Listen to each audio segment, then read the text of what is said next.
So the way we're going to be handling today's session is that primarily this is a workshop. So I will be taking you through a couple of intermediate Python examples taken partly from my own research or research projects that I've done with other people to sort of help them with, adding a computational element to their work that is still primarily analog or primarily done through other methods or other proprietary softwares.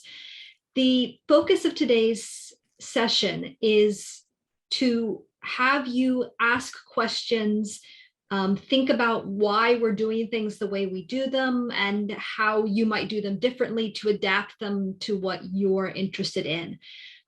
Just having a quick look at the sidebar here, not everything that we talk about today is going to be immediately relevant to your research, and that's okay.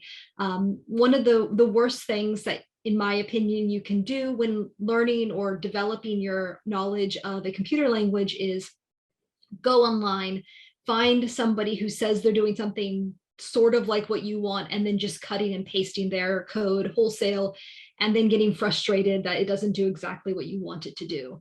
So what we're going to be going through today is a series of examples and the thought process behind those examples, and how you might think about what you want to do to create your own projects going forward.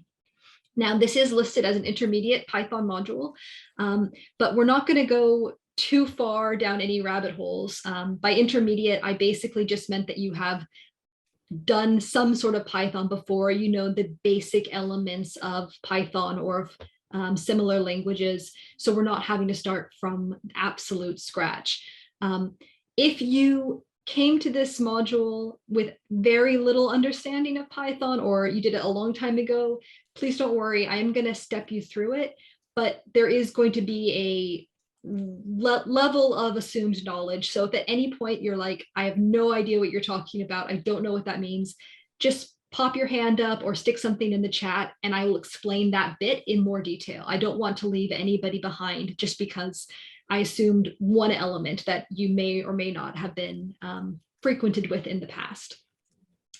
Hopefully you all have Jupyter installed on your computer, either directly or through Anaconda, and you are able to open it now. Now, you do not necessarily have to do what we're doing today in a Jupyter notebook. You can do it in any kind of Python environment. You can just text files and then running it through a Python interpreter. But I do like to use Jupyter notebooks just because it is a little bit more friendly for documentation and experimentation and going back and changing things. So if everybody could please make sure that's open, and I'm going to share my screen. And what you're going to want to do if you've not used Jupyter Notebook or Anaconda before is you're going to want to go over here to New, create a new Python 3 kernel or new Python 3 running environment.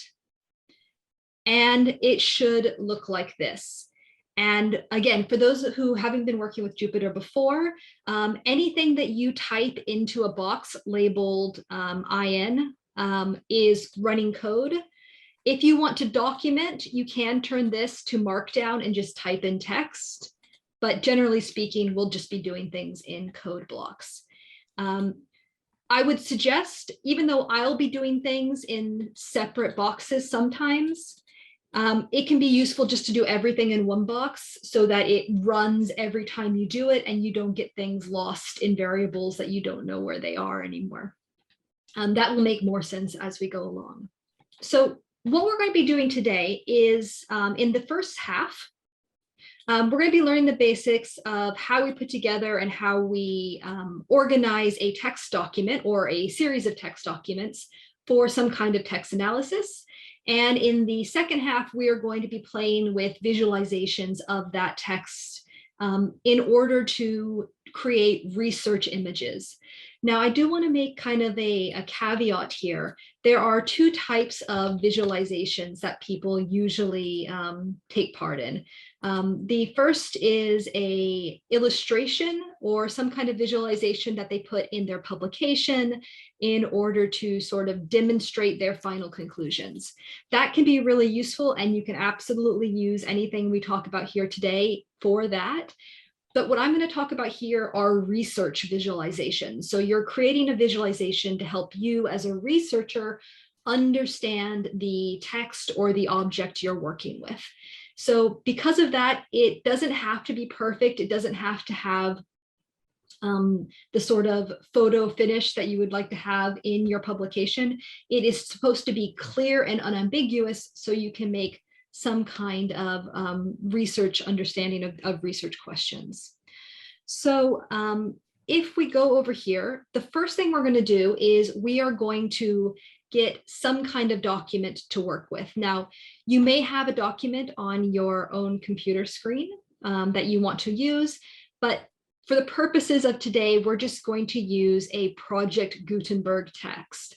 And for those of you who aren't familiar with Project Gutenberg, it is a free repository of public domain literature, books, things like that. So in order to download the text, we could go to a website and we could type in a URL, and I'll just grab a URL here so that you guys can see what I mean. So if I go, it's very unhelpful. If I go in here, this is an example of a Gutenberg text. It is just a simple plain text file of The Tragedy of Pudd'nhead Wilson by Samuel Clemens, also known as Mark Twain. And the beauty of this is that it is in a very simple format, something that can be easily read without too much processing by our Python program. And it's freely available. It's not behind any kind of paywall or anything like that. If you are using data that is behind a paywall or something that you have to log on in order to use, it can be really helpful if you download those into your workspace beforehand so that you're not having to negotiate that sort of thing later on. So the first thing we want to do is we want to grab this text. Now, we can do that by using a library that exists in Python called requests. So the first thing we want to do is we want to import that library, which lets us use all the tools inside it. And all you have to type is import requests. And the other library we're going to use, and it's kind of helpful just to do all of these at once, is regular expressions. So import RE. So those are the two libraries we're going to be using for the first half of today's session. And all you have to do to run this code, if you're not familiar again, is hit run or control enter if you're wanting to use just the keyboard. Okay, so once you've downloaded those libraries, you probably do want to go to a new box just so you're not constantly downloading those libraries again, just by hitting this plus. And the next thing we want to do is we want to download the text file itself. So in that case, we're going to use a command called requests.get. And what that basically means is that we're using the library request, and we're using the method or the specific part of that library called get. And get takes one parameter, and the parameter there is the URL. So I'm going to put this text into the chat box for you guys if you want to use it. You can use any Project Gutenberg text that you would like. I happen to be a big Mark Twain fan, so that's why I'm using that one. And all you have to do is inside of these curvy or normal brackets is inside of speech marks, put that URL. So it should look like this in the end. Request.get, and then your URL, which gives you the thing. Now, if you ran this right now, it would go and it would download the data file for that text, but it wouldn't know what to do with it. It would basically just download it into cache or immediate memory, and then it would disappear. It would go out of scope or out of usage. It's like it falls out of its short-term memory. So what you want to do instead is you want to put that into a variable, and in this case, a string. So this is going to be one absolutely gigantic string that we call data. Now, again, with Python variables, it doesn't really matter what you call it, so long as you're consistent. So if data isn't the word you want to use a different word, go ahead, make a different variable. Now, if I were to run this right now, that little asterisk will pop up for a second, and it will go and it will try to download this information. And again, it's not really going anywhere very useful. So I'm going to actually hit this. Okay, it does eventually download it. Now, if I were to print data, it'll think about it for a moment because I told it to re-download again. And it gives me response 200. Now, that's not very helpful. I don't know what that means. And that's because although it went to that website and it downloaded it, I didn't tell it what kind of data it was. As far as Python is concerned, it's just a bunch of zeros and ones. It doesn't know how to parse it, how to make it into what we need it to use. So in this case, we have to type in .text at the end of our request. And that will tell it that that data it's downloading from the internet is a text file. And this time, when I hit Control-Enter to run, it downloads it and then it repackages it as a text string. And when it goes to print it, and it's going to be huge, it prints the text in its entirety. And if we look here, it goes from the sort of heading material all the way down to the rights and permissions that are included in every single Gutenberg file. So I'll just pause there for a second so you guys can go ahead and create that data pool command.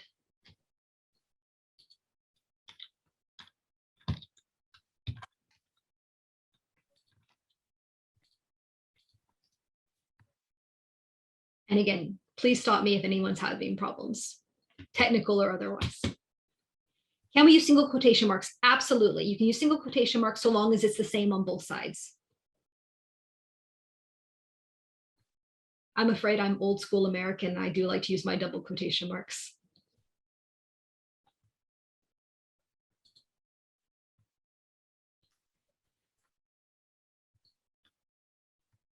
So if we look at that data and I print it out, as I said before, there is a header before the actual text of the book starts. And there is also a footer where it gives the rights and permissions. Now, we're going to do some text analysis on this file, how often certain words are used, where they appear in the document.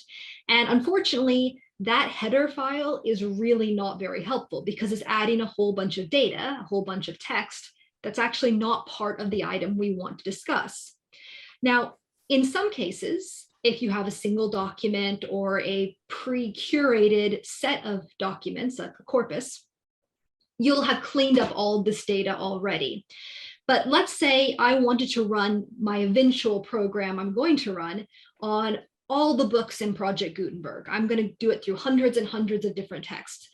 And I'm going to want to remove the header from each and every one of those. But I'm not necessarily going to want to go through each of those files and clean up the text manually. That would be far too much work. So code once, and then it's done. You don't have to do it over and over again. So what we're going to do now is we're going to try to find the header and remove it, and find the footer and remove that from the text. Now, I've gone through lots of these Gutenberg files before, and the beginning of them is usually the Project Gutenberg ebook, but not always. It's, some variation of that depending on how old the digitization is. Lots of information. And then they have this helpful little code at the end of the header.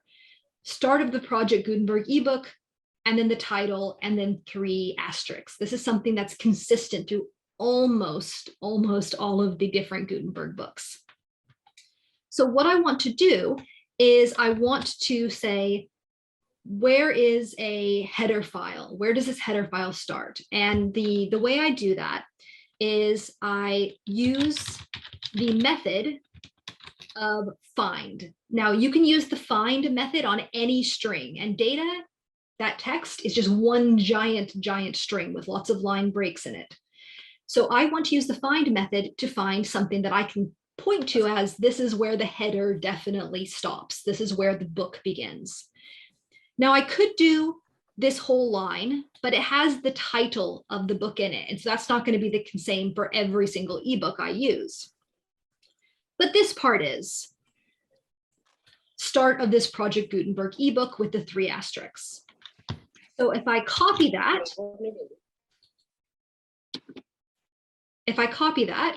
and I put that in, again, my speech marks,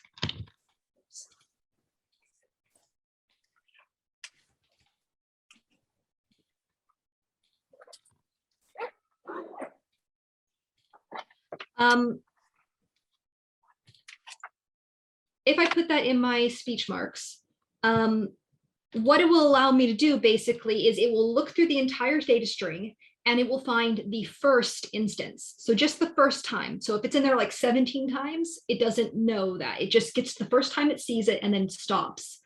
And what it'll do is it'll tell me what the index number, or which character the beginning of this string is. So basically it'll tell me where this first asterisk exists, so long as it finds this entire thing. Now, again, what do I do with that information? I have to put it somewhere. So I'll call this start header, and I'll just hit print start header so I can find out what that is. And according to this, that first asterisk is number 580. That's the 580th character of my ebook. Now, again, it doesn't matter if it's always the 580th character, no matter which book I do, it probably almost certainly won't be. But as long as it has that frame, that's where it goes. So I could just trim everything before 580. But there's a problem with that. If I trim everything before 580, I'll still get that start of Project Gutenberg ebook. Now, that's not a huge problem, but it is not very tidy. So we actually want to get is the end of our data stream of that line. So if I print it again so you guys can see it, it actually ends with 3 more asterisks. So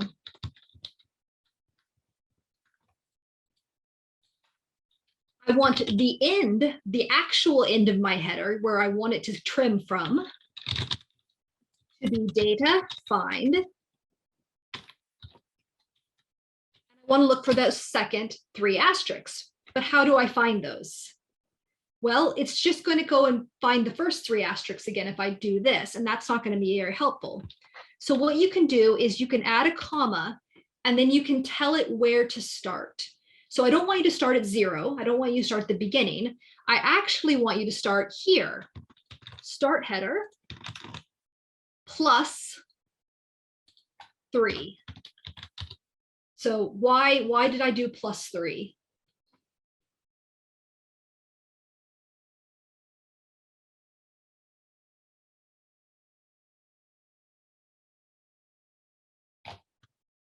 If this variable tells us where to start looking, and I told it to start there, skip the first 3 asterisk marks. Absolutely, yes. It's just to make absolutely sure it doesn't accidentally do those first 3 asterisks again. So now if I print my start header, comma, end header, it'll give me those 2 numbers, 580 and 655. And if I do it with just 1, yes, it's the same thing. So I can actually just skip the first asterisk and it'll work there as well. So that gives me the difference of where the beginning of these 2 bits are. So with this information, with this end header information, I can now trim off the beginning of my text. would also find the end of line. So now that we've got this information, all we really need is end header, but we needed start header to kind of find it. And now we want to find the footer. Now the footer is actually a lot easier to find. If we print the data again, and we go right down to the bottom, this is still Clemens, here we go. And we get end of this Project Gutenberg ebook. And in this case, we don't really care. We don't need to find the second asterisk. We don't need to find anything underneath it. We just need to find this bit here, end of this Project Gutenberg ebook. I do suggest you use the whole thing, again, just because end of this, even star, star, star, end of this, it's just, it might appear in the book. So you want to make it as distinct as you possibly can. So my footer, again, we're just using the same function again and again. Data find asterisk, and then this. So we should have end header and footer. And that tells us that between those 2 points is between character 655 and character 293,000 and change. And that's the text file we actually want to use for the rest of today. So hopefully that gives you an idea of why it's so valuable to, like, that took a little bit more time. You're probably thinking, I could have just grabbed the text file and gone delete, delete, job done. Yes, doing that one time definitely would have been easier. Doing it 1,000 times, not so useful. So if you're going to do something more than once, it's always useful to do this, even if it takes a second to kind of learn the parameters. So what we want to do is we want to do a trimmed data. And for those of you who don't use Python that frequently, usually your variables are in lowercase with a underscore to represent spaces. Our trimmed data is just going to be our data. And we're going to trim it down to certain characters. So we want it from the end of the header to, and that's where you use a colon to say where you want it to, the start of the footer data. And that should give us a nice, clean, trimmed data that doesn't have anything in it. So I can run that. And if I go here and I type in trimmed data, and zoom up to the top here, it does begin with those 3 asterisks, but I forgot to add the +3. That's why I did that. So in data is this.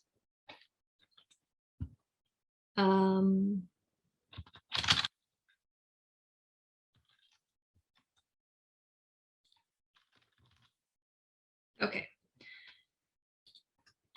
That's where we started doing, sorry. We want to do +3. There we go. And we remove those asterisks. So this is why using Jupyter Notebook is so useful, because sometimes you just forget to add those little bits and you can add it in. So it begins without that header. And if we zoom to the bottom, it does complete the text. Now, this says end of Project Gutenberg ebook. That's unfortunate because they actually had that in there twice.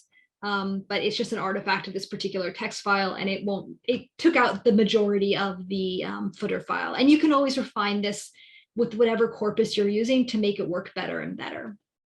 But we'll not play around with that too much because that's getting a bit into the weeds. So now we have our trimmed data.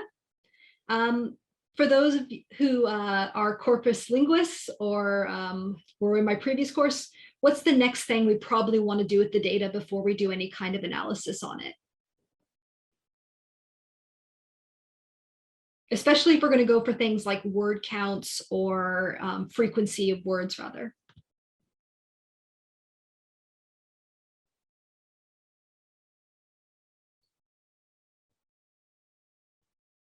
Yep, clean punctuation, not just the punctuation, but also the words themselves. So we want to clean up the words. So we want to make them all the same case. Lowercase generally works better. So it's not just yelling at you.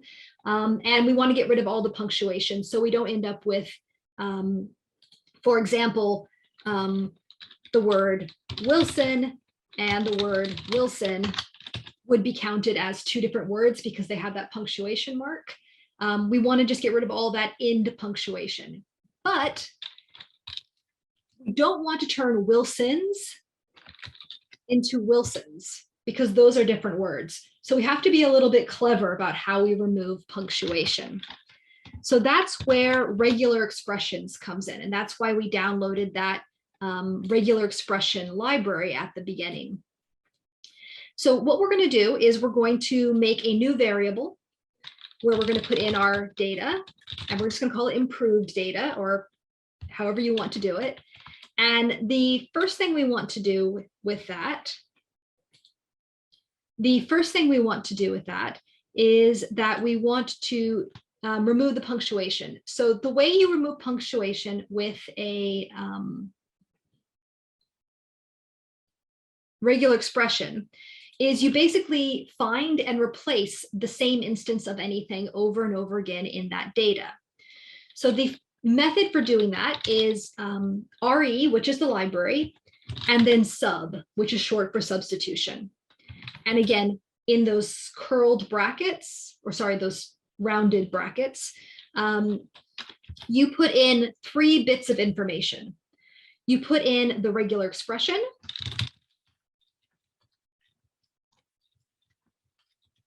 followed by a comma, and then you put in what you want to change it to, so the new text, and then you put in the string. So what text is it working on? And in this case, we're doing our trimmed data.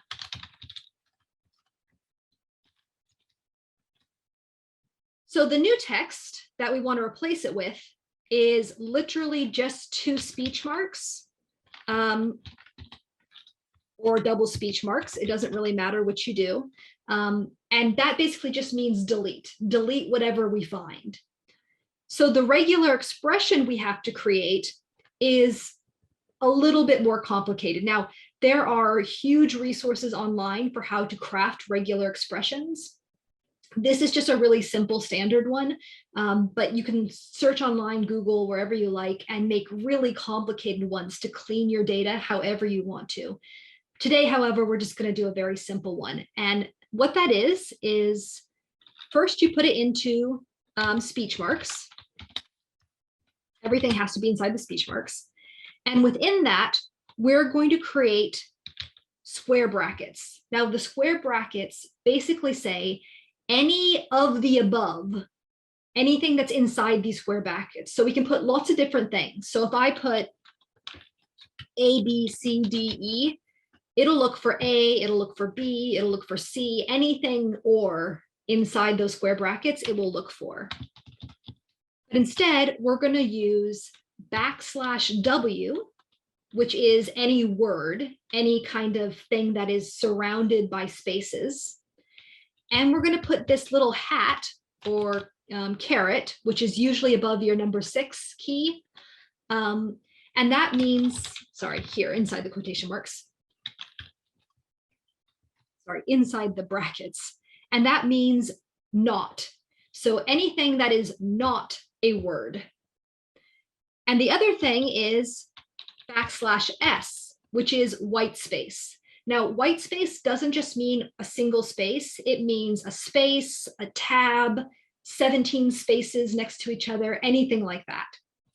So we also want not a space. So anything that's not a word and not a space. And that basically leaves punctuation.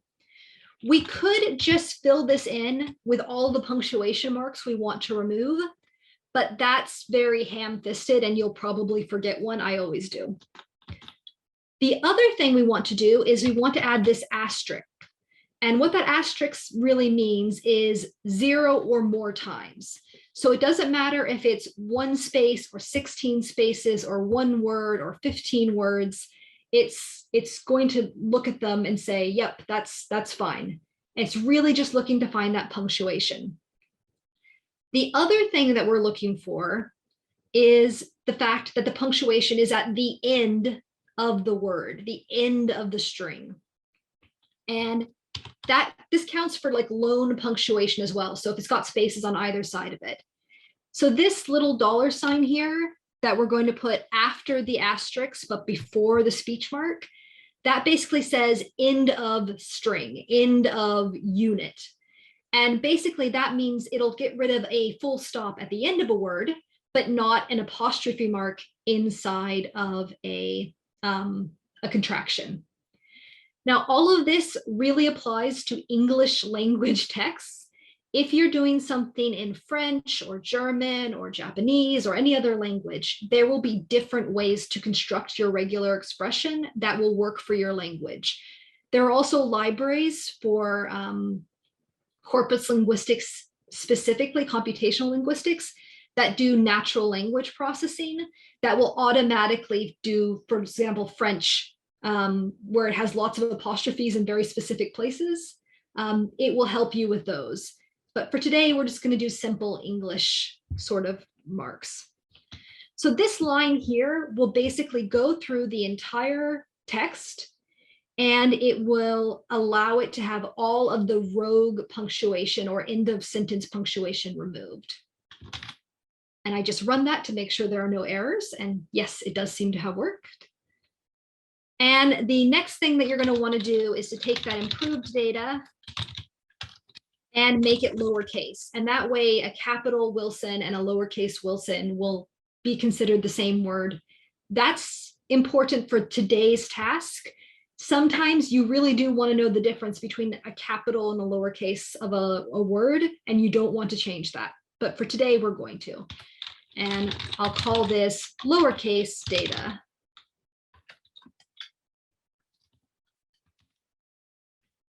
So if I were to print my lowercase data, we'll stop for a second to ask questions. You can see now everything is in lowercase. There is a punctuation mark in the middle of the word, but it is removing, why is it not doing that? Hold on one moment. It did not actually do this correctly.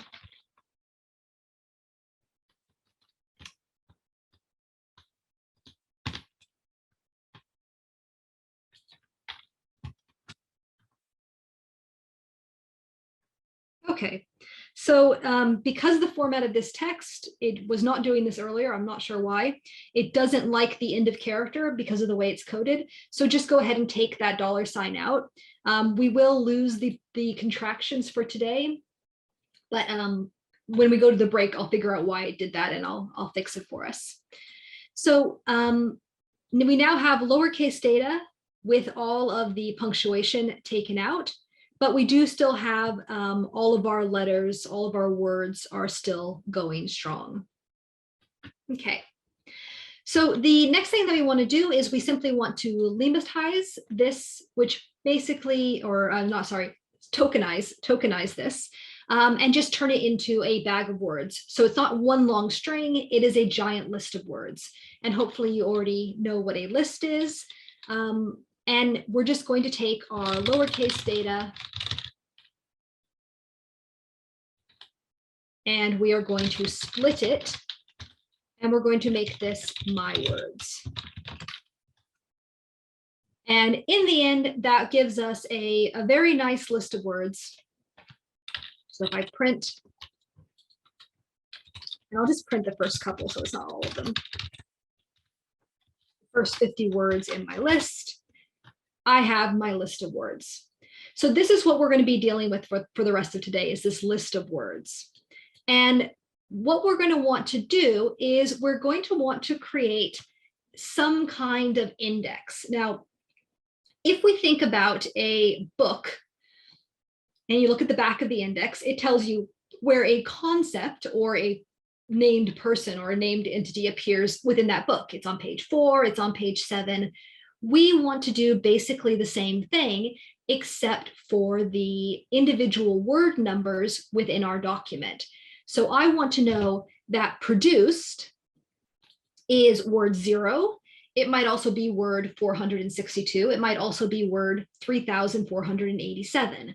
So I want a very big dictionary or a very big catalog of all the words that appear in my book, and then where they appear in that text. So where is their position? And the way we do that is by creating a dictionary of lists. So the first thing we're going to want to do is we're going to create a dictionary. And for those of you who have not used dictionaries in the past, the way that you create one is very simple. It's just name your dictionary whatever you want to, and then it equals curly brackets. So the ones that have the little jutting out before coming back in. And that is just a blank dictionary now.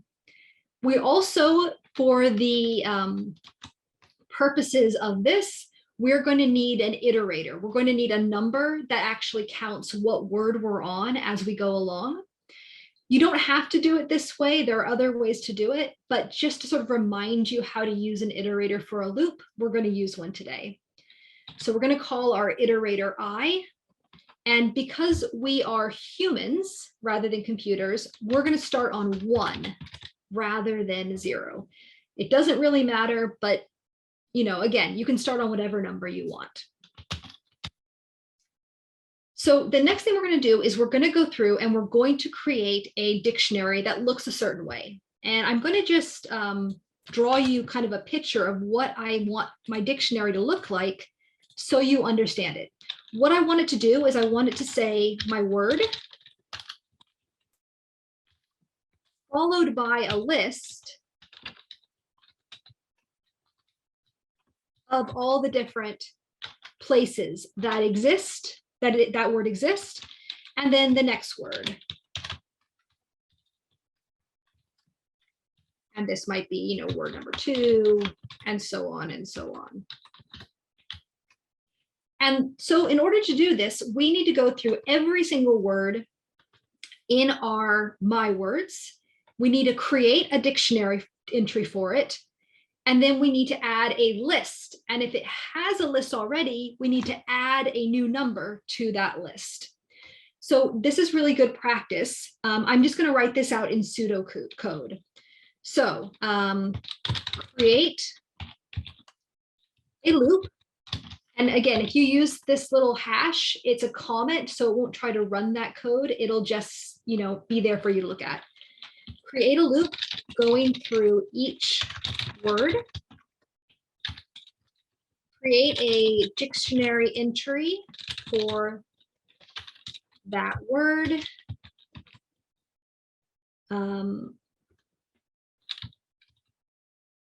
Add the current word number to the list, and add the list to the dictionary entry.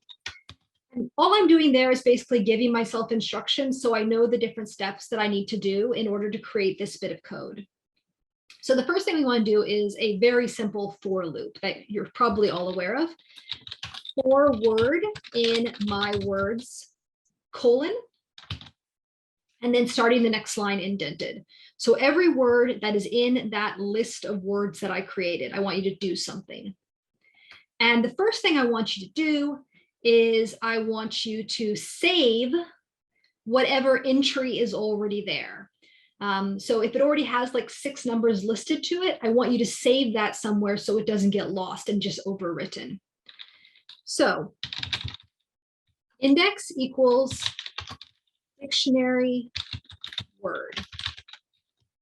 And what this is basically doing is it's looking up the word that you're on in the dictionary and then taking what's ever there and saving it to an index variable so it doesn't get lost. So we'll take the existing list and just save it somewhere for safekeeping. Then I want to take that index and I want to append or add a new number onto it, which is I, whatever word that we're on. And then I want to replace that dictionary entry with my new expanded index. So dictionary word equals index. So the dictionary entry gets saved to index gets changed, and then index gets replaces what the dictionary entry has. Hopefully that makes sense to you. Now, if I try to run this, I'm going to get an error. And the reason I get an error,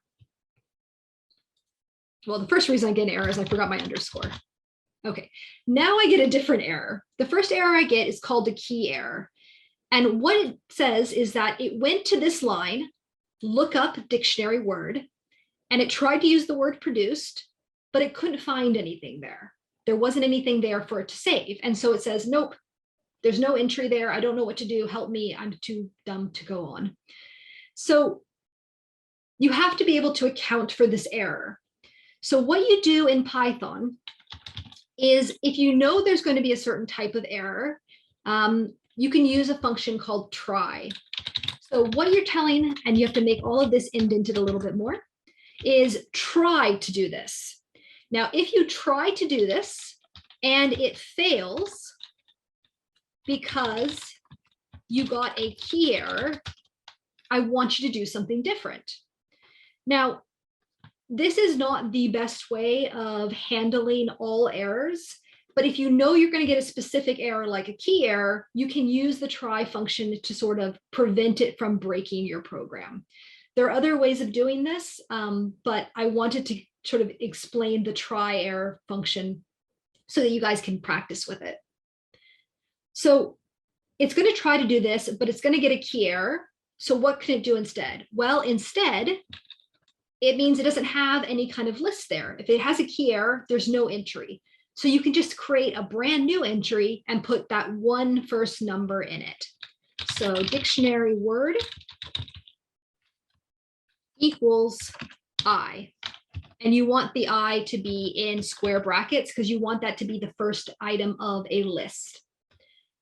So now if I run it, it works absolutely fine. And if I print my dictionary, make that code.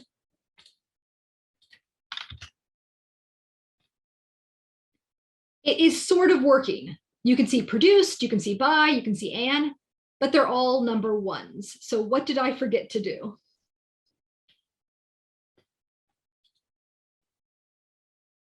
Why is everything coming up number one? I forgot to tell it to move on to the next word in terms of its iterator. So in both the cases, whether it works or it doesn't work, I want you to do I equals I plus 1. And now if I run it, and then I print my dictionary, I get that list that I originally wanted. And you can see these are all the instances of by, and these are all the instances of and these are all the instances of produced. And that gives me a really useful dictionary in terms of indexing every single word, a concordance of every single word that exists in my dictionary. So we're just going to do one more thing before we leave, and we're going to remove stop words. Now, a stop word is basically a word that you do not want to analyze because it might throw off your analysis because it's so common, but it might not have any semantic meaning within the context of just individual words. If I were to do this particular analysis and I say that the, and, with, and by are the most common words, unless I'm studying prepositions and articles, just knowing that on their own isn't going to be super useful for me. It's not going to be useful for what we're wanting to do next. So I want to remove those words from my dictionary. And the way I do that is by using a stop word list. Now, you can create your own. I'm going to put in the chat a existing stop word list that I got from Google, from GitHub, that someone had very kindly made. And basically, these are very common words within the English language that are going to make our analysis a little bit easier. I've already taken out the punctuation for any of the contractions like hers or she's, just so it's matching with our text.